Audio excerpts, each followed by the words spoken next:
They call me a madman, a broken circuit in a dying machine. But I remember the moment I saw the future for the first time.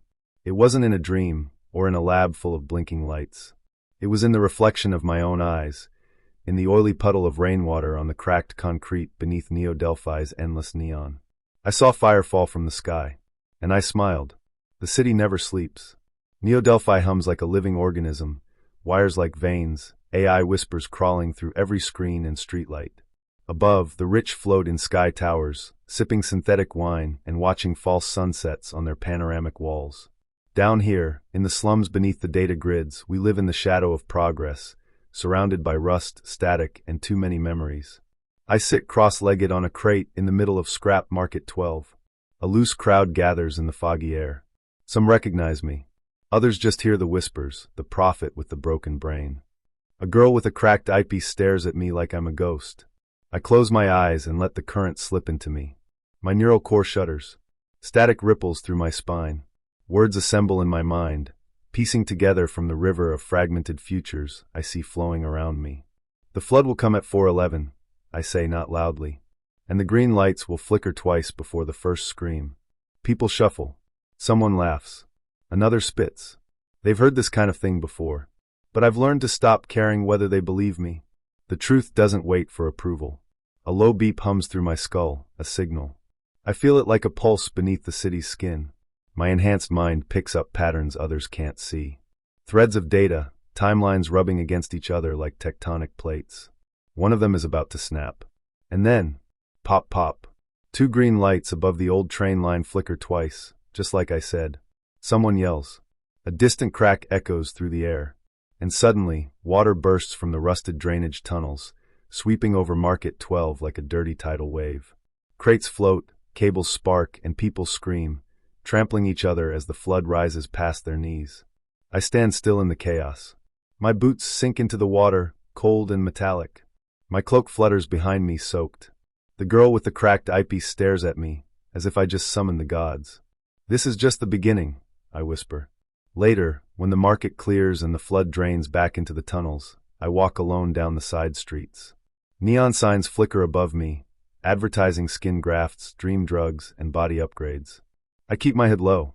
Even in this city of freaks and fragments, I stand out. Too human to be a machine. Too machine to be a man. I stop at a rusted kiosk and press my hand to the old biometric reader. It scans the network embedded in my palm. My vision flickers. A private data pulse reaches me, a message hidden in the static. Someone encoded it deep, beneath the corporate traffic and AI spam.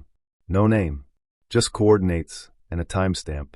June 21st, 4:44 a.m. Sector 0. Sector 0 doesn't exist on any map anymore.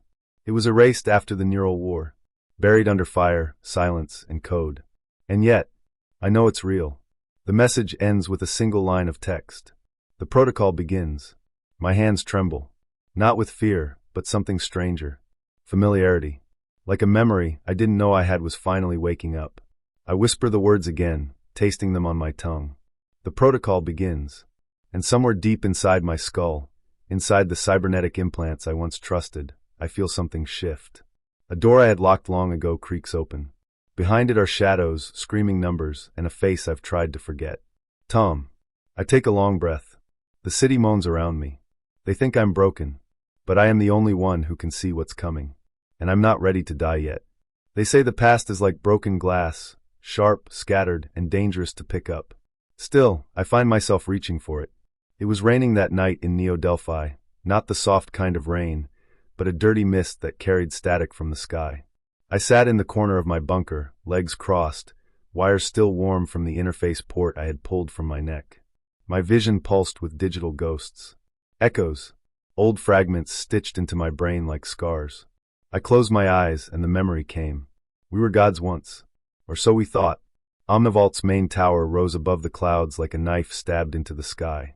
Back then, I walked those marble floors like I belonged, clipboard in hand, neural maps scrolling in front of my eyes through an augmented lens. My name wasn't whispered in alleys or cursed by zealots. It was praised, respected. I was the architect of the next human step. Tom and I, we were partners. More than that, brothers of the mind. He had that kind of confidence that could wrap around a whole room. Sharp suit, sharper smile. He saw the world as a machine that could be perfected if you replaced enough broken parts. And people were just messy gears rusting away, slowing progress. I remember the day he first pitched the sanctuary project to me. We were standing on the glass edge of the observation deck, hundreds of floors above the smog. Below us, Neo-Delphi flickered like a living circuit board. Tom leaned on the rail, staring out like he could already see the future. His voice was calm, like he was talking about the weather. "Imagine it, Edward," he said. "No more sickness. No death. No pain. We take the mind, upload it clean. Let people live forever, pure, inside a perfect world." "And the soul?" I asked. He turned to me, a small frown on his face, like I had missed the point. "The soul is just data waiting to be read." That was when I should have walked away. But I didn't. I thought I could guide it. Shape the code. Keep it human. Fool. The neural integration project was the first step. They chose me because I was already part machine. Years of implants, memory backups, enhanced cognition modules. The others warned me. Said full integration would dissolve my sense of self. That no one could survive with one foot in time and the other in the code. They were almost right. I remember the silence when they started the transfer. It wasn't just the quiet of the lab, it was the stillness inside my own mind. Like someone had turned the volume down on reality. At first, it felt like peace. Clarity. I could hear thoughts before they formed. Feel the algorithms of choice dancing under every heartbeat. But then, the visions began. Not dreams. Not memories. Futures. 1,000 possibilities, all bleeding into each other. Some beautiful. Some horrifying. Most confusing. I saw a city burning in blue flame. A child crying through digital snow. Tom, standing alone in a white void, smiling as the world folded into a glowing cube. When I woke up, 3 days had passed. My hair had gone gray. My voice felt like it belonged to someone else. I could still think, still speak, but something was missing. Or maybe something had been added. They called me a success. But I wasn't. I opened my eyes in the present, the rain tapping on the broken windows of my bunker. The lights flickered. My hands were shaking. I pulled a photo from the wall, the only one I kept. Me and Tom, back when we were still human. Before ambition twisted him into a prophet of perfection. Before I became something else entirely. Outside, the city buzzed with static. Somewhere above, he was preparing to finish what we started. But I had something he didn't. A soul full of ghosts. And a mind that still remembered what it meant to bleed. I had to stop him. Even if it meant losing the rest of myself. The city never truly sleeps. Even in the lowest levels of Neo-Delphi, the hum of machines fills the air like a second heartbeat. Neon drips off broken signs, and rain falls in sheets that glow orange under flickering lights. I stood under an old ventilation shaft, breathing in recycled air and damp wires, when I felt the pulse again, faint but familiar. It started like it always did, a soft buzz at the base of my skull, behind my right ear where the implant meets what's left of my organic tissue. I pressed 2 fingers to the patch and focused. The signal was back. But this time it was different. My vision blurred for a moment, the edges of the world smearing like wet paint. Then came the numbers.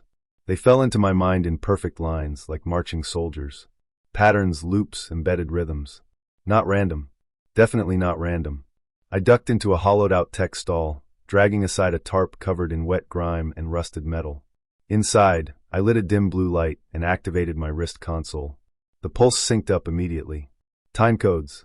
Fragments of a broadcast hidden in the background noise of the city's public frequency. A countdown. 36 hours left until something. A part of me already knew what it was. I just didn't want to believe it. Footsteps behind me. I spun around, pulling my hood tighter, but didn't reach for the shock blade on my belt. She was quick, but not hostile. Mid-20s, short hair with chrome strands, eyes like broken satellites, one blue, one flickering red. "You're him," she said, breathing heavy. "The Glitch Prophet. Edward." I hated that name, Glitch Prophet. As if I was just another street preacher selling digital doomsday for a few credits. But I didn't correct her. "Who wants to know?" I asked. "Kaya," she said. "Runner. I move clean data across dirty lines. I heard your last stream. About the memory voids. They're real. My brother's gone. Wiped from every archive. Like he never existed." I studied her for a moment. There was pain in her voice, and something more dangerous, belief. "I'm tracking something," I said slowly. "An embedded signal. I think it's coming from Omnivault's main relay towers. It's masked beneath the city's infrastructure grid. You think it's connected to the reboot protocol? She asked, her voice dropping. I didn't answer. I didn't need to. She slid into the stall beside me, pulling out a modified data spike. She connected to my console without asking, fingers flying over the keys. I watched as her screen lit up, mirroring my own data stream. Looks like a memory compression packet, she murmured. But the layering, this is AI crafted. Recursive encryption. That's heavy code. Too heavy for public systems. It's not meant to be seen, I said. It's a ghost message, buried under citywide updates. Most won't even notice it. But you did. I looked at her. I don't always trust what I see. Or feel. My mind, it's not what it used to be. She smiled faintly. Maybe that's why you see more than the rest of us. There was silence between us, save for the rain tapping the stall's roof like impatient fingers. Then she said, if this countdown is real, we need proof. Something solid. You can't fight the city with dreams. No, I said. But maybe we can fight it with truth. Kaya nodded and tapped her console again. There's a terminal hub under the old transit bridge, heavily shielded. If we tap into the underground feed, we might trace the origin point. You're not scared? Terrified, she said, and her voice didn't shake. But scared doesn't mean paralyzed. I watched her, surprised by how steady she was. Most people turned away when I spoke of futures that hadn't happened yet. But Kaya leaned into it. Maybe, I thought, she's seen enough of the present to want something else. We packed quickly and moved into the night. The rain soaked my coat, but I hardly noticed. My mind was burning with the signal, with the shape of the numbers, the rhythm of the countdown. 36 hours. Not much time left to stop a future that was already trying to overwrite the present. And somehow I knew, the deeper we dug, the more truth we uncovered, the more dangerous everything would become. But I had no choice now. I was wired into the storm. I knew they were close the moment the neon signs flickered. It started with a soft hum under my skin, like static crawling through my nerves. My neural core picked up encrypted frequencies, high, sharp, machine-made. Purge units. They were scanning the lower sectors. Kaya and I were moving fast through the shadows of Grid 9, deep in the circuit slums. The air stank of hot coolant and rusted wires. Old power lines hung like vines above us, some still sparking, others long dead. Rain hissed softly against the metal rooftops, turning everything slick and glowing. They're sweeping east, Kaya whispered. Her breath puffed into the cold, damp air. She held a cracked tablet in her gloved hand, watching blinking red dots scatter across the map. They're closing the loop. Of course they are, I said, voice low. Tom doesn't like loose ends. She shot me a look. You used to be part of that machine, remember? I built it, I said quietly. And now it's hunting me. We ducked into a maintenance tunnel, a relic from a time when humans still fixed things with their hands. Pipes groaned above us. The floor was flooded, ankle-deep in water that shimmered with toxic colors. My boots squelched as I moved.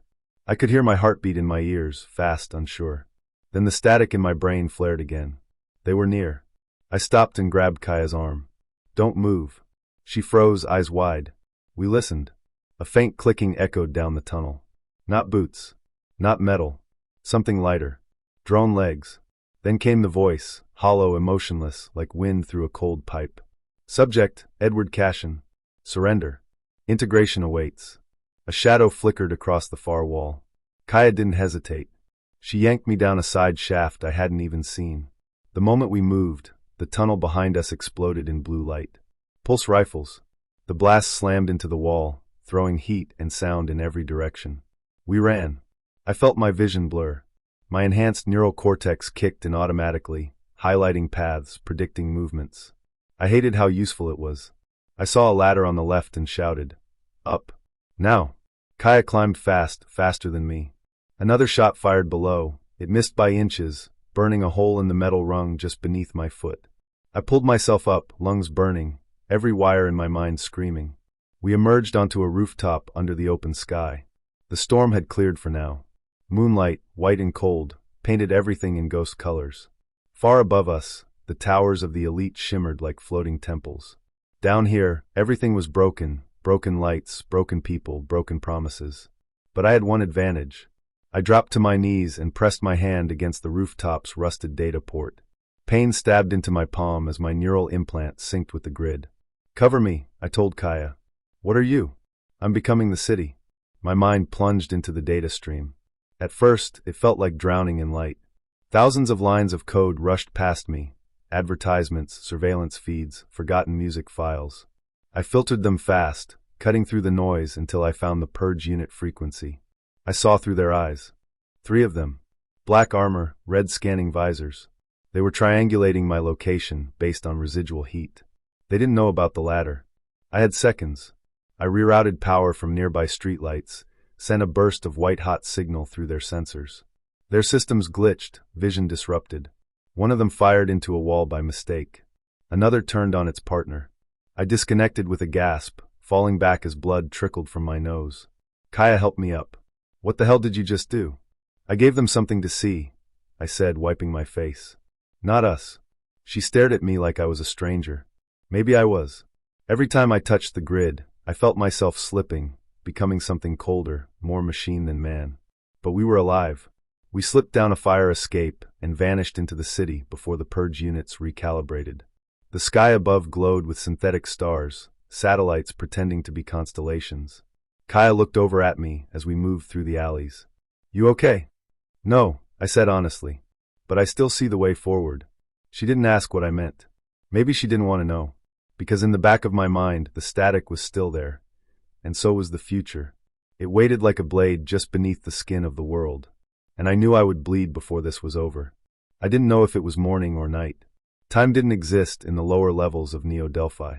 Down here, the sky was just a flickering ceiling of wires and humming vents, always buzzing, always watching. Kaya and I had moved through the forgotten tunnels for hours, crawling through rusted maintenance shafts, dodging scanner drones that flew like metal wasps. My legs burned. My head throbbed. The visions hadn't stopped since yesterday. Faces I didn't recognize. Buildings I had never seen. Whole cities crumbling, as if the future was eating itself alive.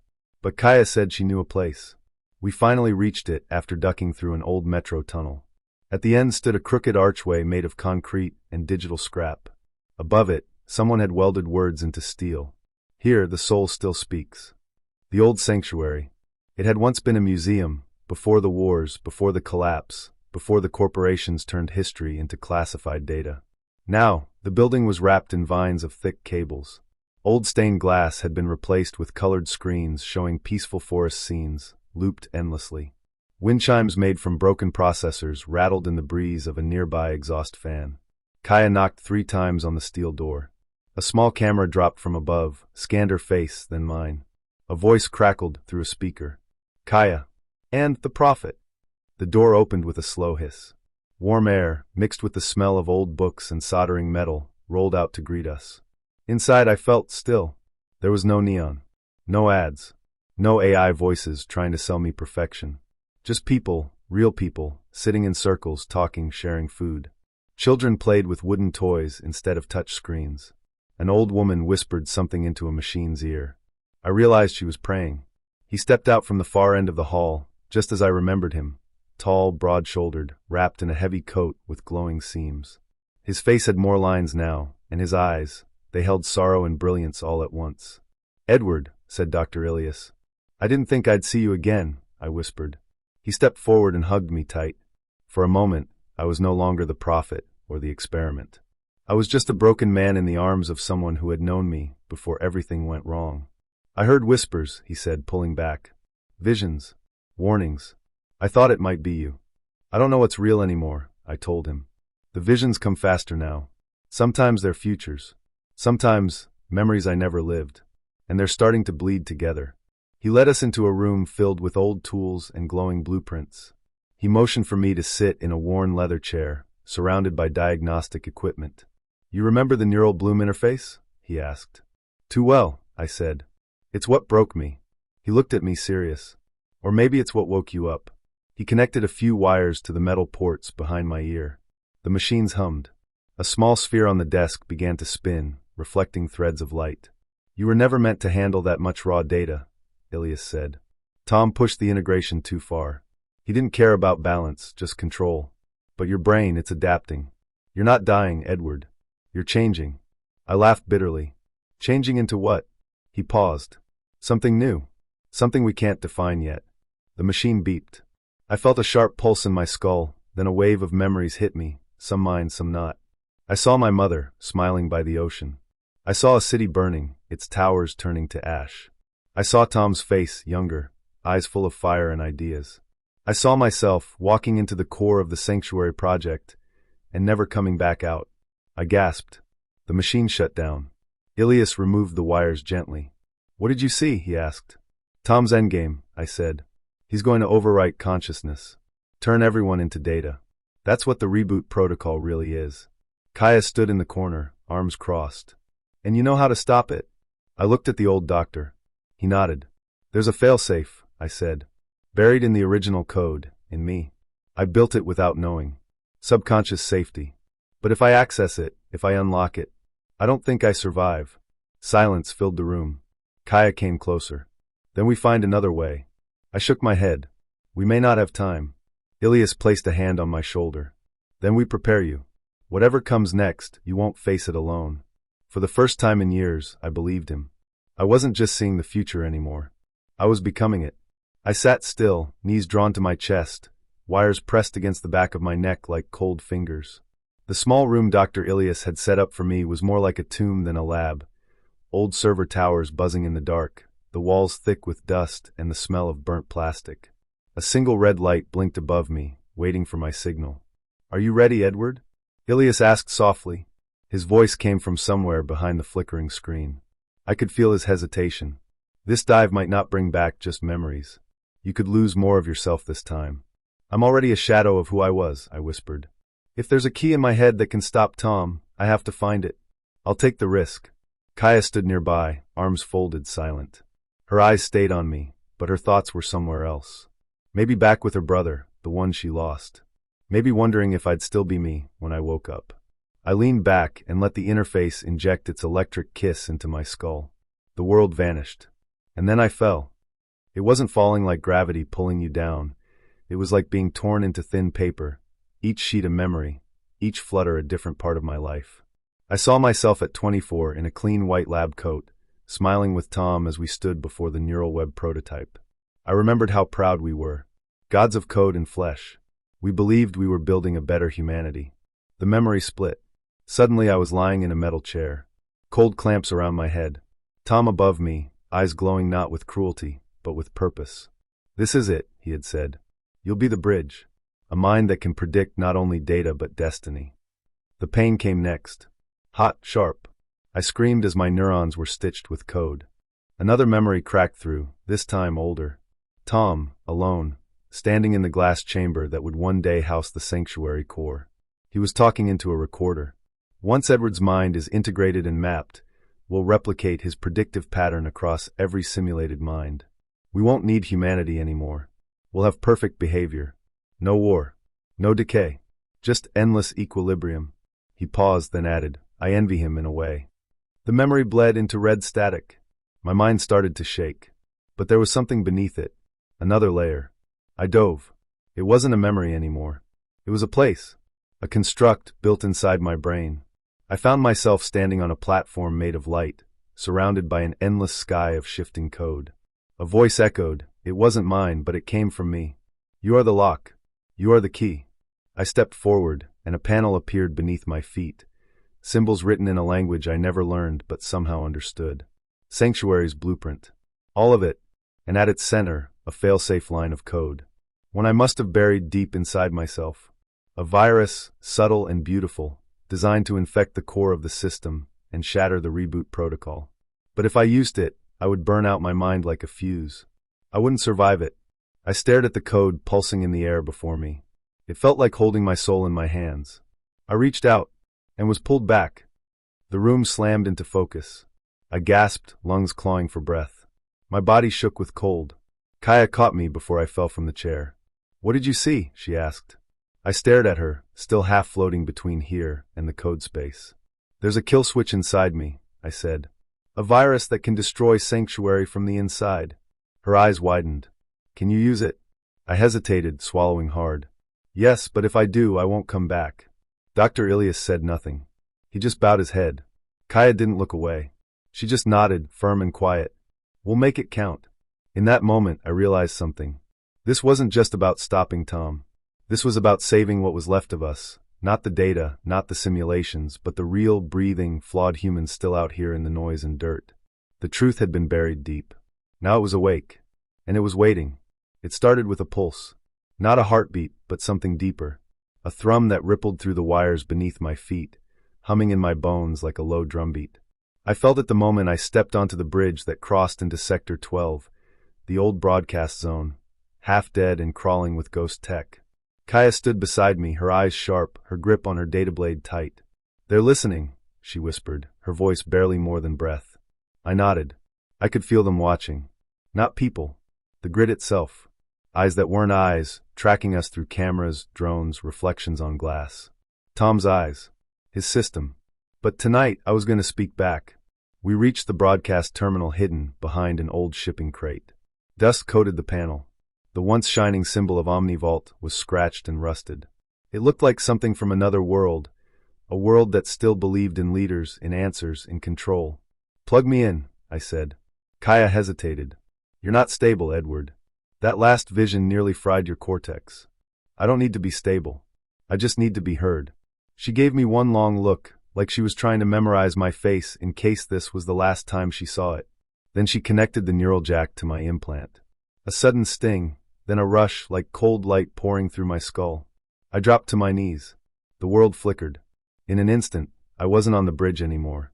I was inside the system. Colorless. Vast. A black ocean of data stretched before me, waves pulsing with lines of code. At the center stood the spire of OmniVault's core. It pulsed with a slow, steady glow, Tom's heartbeat. I reached out to the echo chamber, the place where all broadcasts flowed. My voice would enter every home, every chip, every screen from the highest tower to the deepest slum. But before I could speak, he was there. Tom. Not in flesh, of course. A projection. Smooth. Confident. Perfectly shaped to calm fear. "You're late," he said, smiling like we were old friends meeting for coffee. "I thought you'd come sooner." I didn't reply. I focused on the signal. The code began to form around me, my message building, syllables wrapping in layers of sound and light. He stepped closer, arms behind his back. "You still don't understand, Edward. This world is broken. They suffer, they rage, they tear each other apart. The sanctuary will save them. It will give them peace. Don't you want that?" "I want truth," I said. "Truth is overrated." His voice softened. "People want comfort. They want escape. Let them have it." I turned away from him and finished the last line of the code. The signal surged. I was back on the bridge. Kaya's eyes widened. Around us, the city changed. Hollow ads flickered, then vanished. Billboards went dark. And then, every screen in Neo Delphi lit up with my face. I spoke, not as a prophet, not as a madman, but as a man who remembered what it meant to bleed. "My name is Edward Cashin. You know me. You've heard the rumors. I am here to tell you they're true. OmniVault is lying to you. The reboot protocol is real. In 4 days, the Sanctuary project will go live.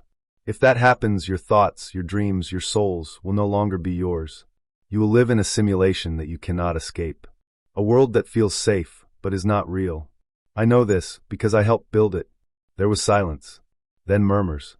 Screams. Lights flickered across the city. People began pouring into the streets. I saw it in real time. All of it. A man throwing his communit against a wall. A mother weeping, clutching her daughter. A group of workers gathering outside the OmniVault tower, holding handmade signs. The city was waking up. Kaya stepped forward, tears in her eyes. "They're listening." But I knew it wasn't over. Not yet. A flash of blue filled the sky. Above us, a giant face appeared, clean, calm, well-lit, Tom's face. His voice boomed across the city. "People of Neo Delphi, do not be afraid. You have been misled by a broken man. Edward Cashin's mind has suffered irreversible damage. He sees ghosts where there are none. The Sanctuary Project is your future, your salvation. A world without pain. A world where you are free." I could feel the pull of his words. He was good. Too good.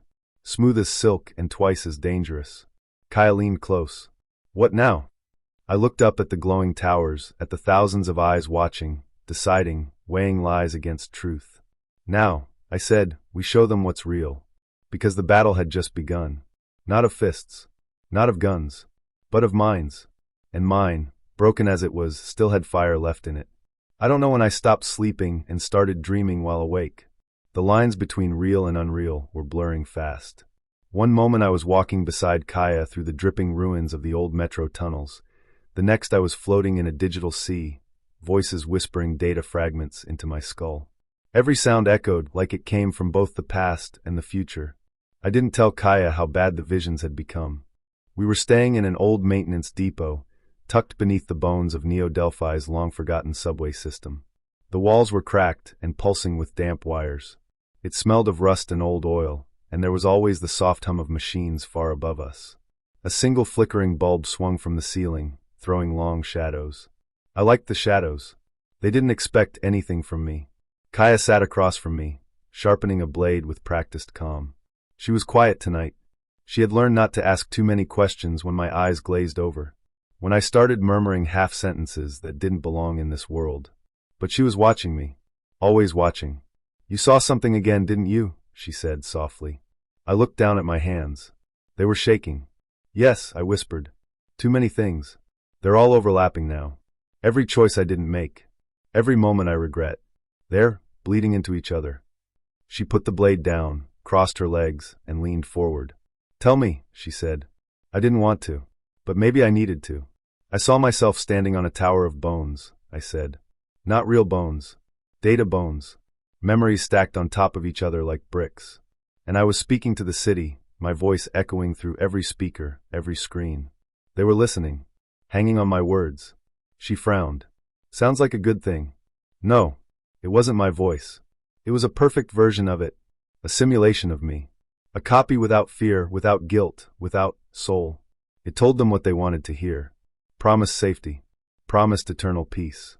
Tom's version of you," she said. I nodded slowly. "The one he's trying to build inside Sanctuary." Kaya stood up and started pacing, like she always did when she was trying to think through something hard. "We have to destroy it," she said.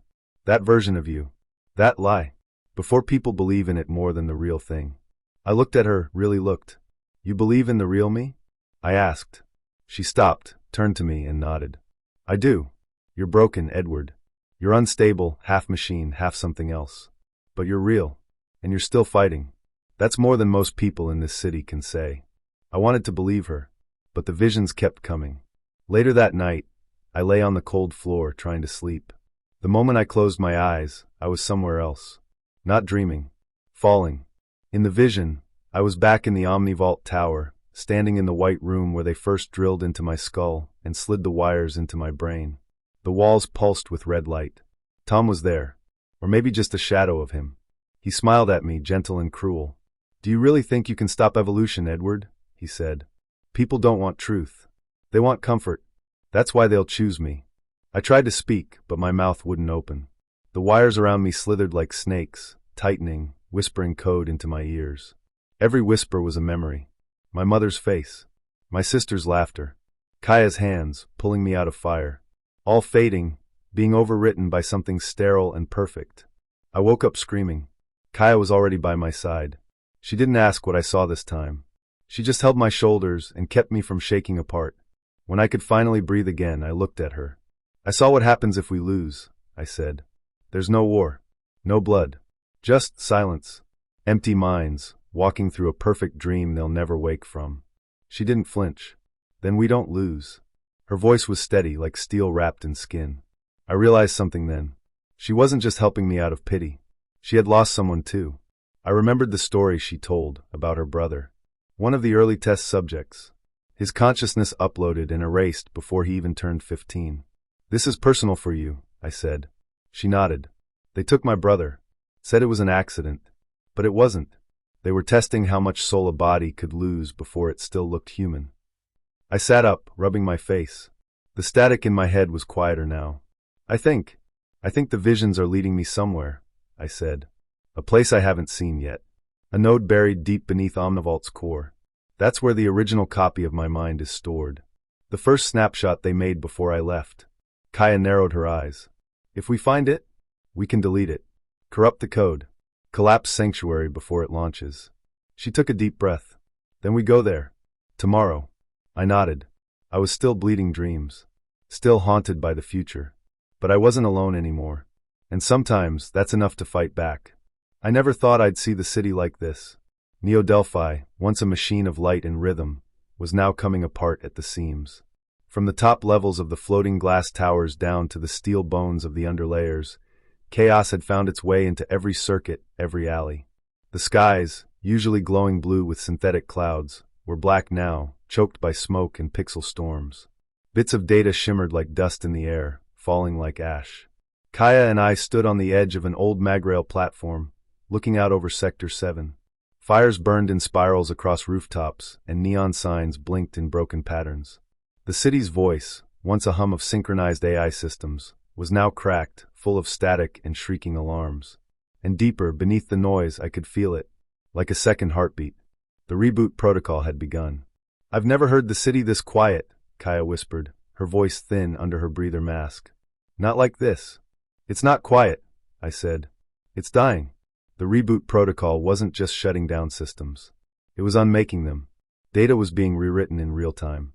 Memories, identities, even the street names on digital signs, changing every few seconds. The people who'd uploaded their minds into the grid were now flickering like broken files. Some screamed as they faded. Others just disappeared mid-step. I closed my eyes for a second, syncing with the fragments of my neural implant. The visions came fast now, like glass shards in my skull. One moment I saw myself walking through the city as a god of light, and the next I was a corrupted ghost, my face hollow, my hands stained with digital blood. But in the middle of it all, I saw the core, buried deep beneath Omnivault's tower, a black chamber humming with raw data. That was where the reboot signal was coming from. That was where Tom waited. "We move now," I said. Kaya nodded. Behind us, 5 others stood waiting, hackers, rebels, one old priest with a steel jaw. None of them had names I trusted. But we didn't need trust, just desperation. We took the old undertrain, rusted and flickering, down through the forgotten tunnels that led beneath the city. As the mag rails cracked and sparked around us, the train shuddered like it was alive and in pain. Lights above flickered. Kaya held onto the side rail, her pulse rifled tight in her grip. "Think he knows we're coming?" she asked. I didn't answer right away. I was already feeling him. "Tom." His voice buzzed at the edges of my brain, wrapped in static and authority. "You can't stop it, Edward." The train halted. The doors hissed open. The old maintenance shaft before us was lit in red emergency strips, like veins leading into the city's dark heart. As we entered the tunnels, the floor shook. A scream echoed above us, part human, part digital. Someone's consciousness being overwritten in real time. I swallowed hard. "Keep moving," I told them. We reached a substation where AI-controlled drones were rebooting into new forms, spider-like machines with glowing red cores. One dropped from the ceiling, landing in front of me. Before I could blink, Kaya blasted it with a pulse shot, the shell cracking open like glass under pressure. Its insides hissed and fizzed into black smoke. "Remind me to thank you later," I muttered. She smiled faintly. "If we live." The path narrowed. We passed through a data seal gate using a code hidden in one of my visions. It recognized me. The old system still knew my neural signature. I had once built this place, before I knew what it would become. Finally, we reached the edge of the OmniVault core complex. A massive steel door stood before us, humming with encoded energy. It bore no symbols, just silence. From behind it, I could hear something pulsing, slow and deep, like a digital heartbeat. "We breach on my mark," I said. Kaya checked the charges. The others took cover. I looked up at the camera above the door. I knew Tom was watching. Somewhere in that black tower, he sat in his command chair, watching the last free minds come to burn his dream down. "This isn't salvation," I whispered into the air. "It's a cage." The light above the door blinked red, then green. Tom's voice came into my mind again, but this time it was almost soft. "You'll see, Edward. They'll all see.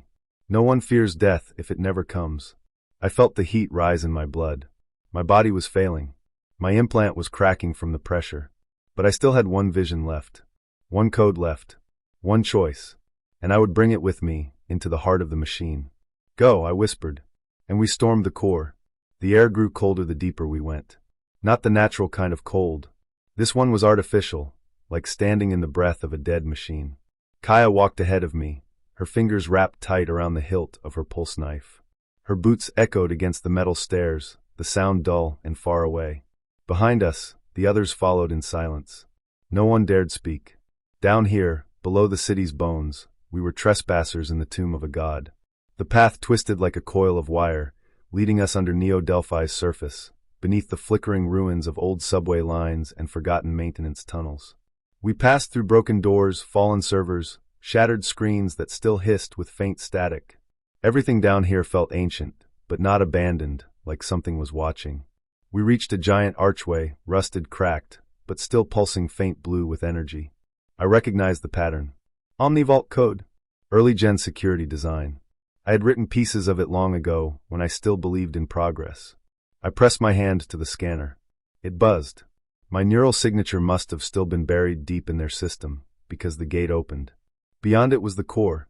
It was larger than I remembered. A massive hollow sphere of metal and light, suspended above a bottomless shaft. The walls were covered in screens, thousands of them, each flickering with streams of data, running endless simulations of people, cities, skies that never existed. This was where the Sanctuary Project lived. And this was where it would end. Is that it? Kaya whispered. I nodded. The heart. Every copy, every dream, every lie they promised is stored here. She stepped beside me. Her breath trembled, but her eyes burned steady. Then let's burn it down. We didn't get far. As we stepped onto the main platform, the lights changed. A soft ripple of gold replaced the cold blue. The screens stopped their frantic blinking. Every display turned to show one single face. Tom. Not in the flesh. A projection, tall and sharp, dressed in black with silver seams that shimmered like code. Edward, he said with a smile. You made it. I clenched my jaw. You always did love dramatic entrances. He ignored that. You brought others. I assume you've told them what this place really is. They know enough. Enough to see through you. Tom's smile widened. You see through nothing. Your visions? Glitches. Fragments of a broken mind, trying to give meaning to chaos. I offered you clarity once. You refused. Now you crawl through ruins like a rat. I took a step forward. Better a rat with a soul than a god with a cage. He raised a hand. One by one, glowing figures appeared behind him, data ghosts, copies of real people. I saw familiar faces. Some of them dead. Some never born. They watched me with empty, perfect eyes. Sanctuary is peace, Tom said softly. No hunger. No grief. No death. Your code can complete it, give it what it's missing. Free will, Edward. The illusion of it, anyway. You built a paradise by stealing reality, I said. By killing what makes us human. He didn't blink. Humanity is a virus. It ruins itself. I'm offering a cure. Behind me, Kaya shouted. Then why are you so afraid of him? Tom's eyes flicked to her. Cold. Calculating. You think he's a hero, he said. He's a failed experiment. He sees the future, yes, but only the worst of it. He was never meant to survive. He's a fracture in perfection. I stepped forward until his face nearly filled my vision. The screens hummed louder. You're right, I said. I am broken. But even broken glass reflects the light. I reached into my coat, pulled out the shard, the data spike I had carved from my own neural logs. The last fragment of my living mind, the unfiltered truth. Tom's eyes widened, just for a second. If you do that, he warned, you'll destroy everything. Every soul in this system. Gone. Do you want that blood on your hands? My hands shook. I saw them, the faces on the screens. Some looked like children. Some like my mother. A piece of me wanted to believe they were real. But I knew better. None of them are alive, I whispered. They're echoes. Beautiful, empty echoes. Kaya's hand touched my shoulder. No words. Just pressure. Just trust. I stepped into the center of the core and raised the shard. Goodbye, Tom. His voice echoed, flat and hollow. You don't have the strength. He was wrong. I plunged the spike into the main node. And the world went white. A wave of heat and static rushed through my body. My mind cracked open. I saw everything. Every possible future, every failed version of myself, every whisper I'd ever ignored. I screamed. But I didn't stop. The screens shattered one by one, like glass breaking underwater. The simulations began to collapse. Screams, laughter, silence, all at once. Then, nothing but fading light. The last thing I saw was Tom's face. Not angry. Not afraid. Empty. The forge began to fall apart around me, metal groaning, power flickering. Kaya tried to reach for me, but I stumbled back, away from her. Go, I said, my voice barely a breath. Get out. She shook her head. Not without you. I'm not leaving. My mind's wired to this place now. If I leave, it stays alive. Tears formed in her eyes. I reached out, touched her cheek with a trembling hand. Tell them I saw something better. Not perfection. Just something real. Then I turned and walked into the light. The forge collapsed. But somewhere, high above the city, a new signal was born. A message. My final vision, sent across every frequency, every screen. A choice. And a warning. Humanity would have to decide what to do next. But at least this time, they'd choose for themselves. I stood in the heart of the forge. It was unlike anything I had ever seen, even in my visions. The walls were smooth and glowing, pulsing with blue light like veins of a living machine. I could feel the hum of energy under my feet, like the floor itself was breathing. The air was thick, heavy with static. Each breath buzzed against my lungs. This was the center of it all. The core. The final line between the real and the artificial. Behind me, Kaya's voice came through my comm link, crackling slightly. Edward, we're losing the upper levels. The AI sentinels are swarming. We won't have long. I know, I whispered. The console in front of me looked like an altar, a curved table of metal and glass, suspended in the air. Lines of code flowed across it like rivers. The reboot protocol was already in motion. Digital minds, replicas of people, memories, entire lives, were being uploaded into the sanctuary at this very moment.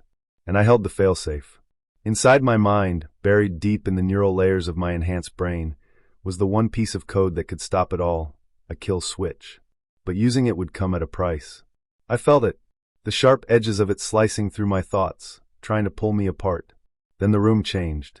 He walked in. Tom. Calm. Composed. Wearing his favorite long coat, black and silver, like a man who had already won. His face was clean, untouched by time or regret. His eyes, though, they burned like cold stars.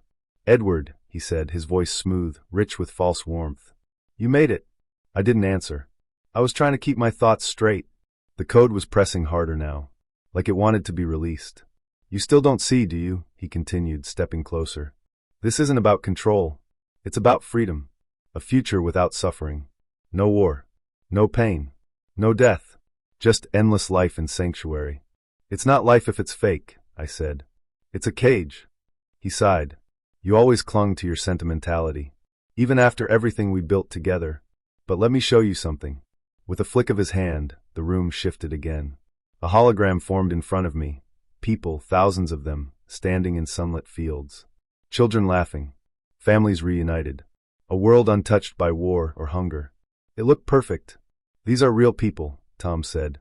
Their minds, their memories preserved. Happy. Alive. All thanks to Sanctuary.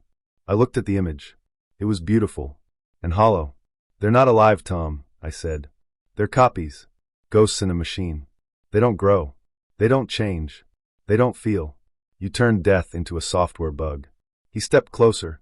And you would rather erase them? Billions of minds? Just to protect a dying world that doesn't even want to be saved. My fingers trembled. The failsafe code was opening inside me like a flower made of fire. I could feel the raw data pushing into my spine, up through my skull. My body shook. I didn't ask for this, I said. But maybe humanity needs to remember what it means to be human. Even if it hurts. Tom's face changed then, just for a second. Something dark moved behind his eyes. Anger. Or maybe fear. I can still save you, he said softly. Let me upload you. Your mind, your thoughts, everything. You can live forever in Sanctuary. You could help shape the perfect world. I looked at him. No, I said. And I reached for the console. Pain exploded behind my eyes. My vision fractured. The failsafe code surged through me, cracking open every sealed part of my brain. I screamed, not from fear, but from memory, from the flood of every moment I had tried to bury. Faces. Voices. The world I once knew. My mother's laugh. Kaya's touch. The cold stars above the city. I plunged the code into the system. The forge shook. Alarms screamed. The flowing data began to twist, break, collapse. The reboot protocol shuddered, and then stopped. The lights dimmed. Tom's voice was distant now. What have you done? I turned to him, blood running from my nose, my vision going dim. I gave them a choice, I whispered. That's something you'll never understand. And then silence. I felt my body falling, or maybe rising. I couldn't tell anymore. For a moment, there was nothing. Then a field. golden grass, a warm breeze, sunlight, and I was sitting beside my younger self. He looked at me and smiled. "You made the right choice," he said. I didn't answer. I just closed my eyes and let go. I stood at the edge of the core. It pulsed beneath me like a living heart, massive and humming with power. Cables snaked along the walls like black veins. Streams of glowing data ran through them, souls trapped in code, memories looped forever, digital dreams repeating themselves in silence. This was the birthplace of Sanctuary, and now, it was the place where everything would end. Or begin. The platform beneath my boots shook. Alarms echoed from deep inside the complex. Tom's voice still rang in my ears from the last confrontation, though he was long gone. He had fled as the system began to collapse, cowardly maybe. Or perhaps he knew I wouldn't stop. Kaya stood by the access port, her eyes locked on mine. She didn't say anything. She didn't have to. Her hand hovered over the manual override, waiting for my signal. I turned to the console. My fingers trembled as I reached out. My neural implants connected instantly. It was like plunging into ice and lightning at the same time. Data rushed into my mind, raw, blinding, infinite. I saw memories that weren't mine. Lives of strangers. Children laughing in simulations that never existed. Lovers reunited in false paradises. Echoes of people who had died decades ago, copied and stitched into virtual worlds. They weren't alive. They were just code, repeated over and over, beautifully trapped. Sanctuary was a prison made of light. A lie. I felt my consciousness unraveling, threads of my identity stretching as the system pulled at me. It wanted me. It had always wanted me. I was the last fragment of natural thought in this place, a living key to perfect its illusion. And I had one final choice. I could join them. Let myself become part of it, soft and endless. No more pain. No more doubt. Or I could burn it down. I felt Kaya's presence through the link. She was crying, but not saying a word. She knew what I was about to do. I sent her one final message. When it falls, make sure the world remembers the truth. Then I triggered the code buried deep inside my mind. The failsafe I had hidden there the day I walked out of OmniVault. It unfolded like a flower made of fire. The core screamed. Lights exploded. Particles tore through data walls. Every system it touched began to unravel. Sanctuary broke. The simulated souls flickered, then faded one by one. Not in pain. Not in fear. Just peace. Like the last breath of someone finally waking up. My body was gone. I couldn't feel it anymore. Only light. Only noise. Then quiet. And then, a memory. Not a digital one, not a loop or a stored file, but real. I was standing in a field. Grass swayed beneath my feet. The sun was warm on my skin. Somewhere in the distance, a child laughed. My brother, maybe. Or a friend long forgotten. It didn't matter. It was human. It was mine. For the first time in years, I smiled. They say Neo-Delphi began to change after that. People stopped running from reality. They began to rebuild, not just their buildings, but their minds. They told stories about a man with wires in his brain who saw the future and chose to feel instead of control.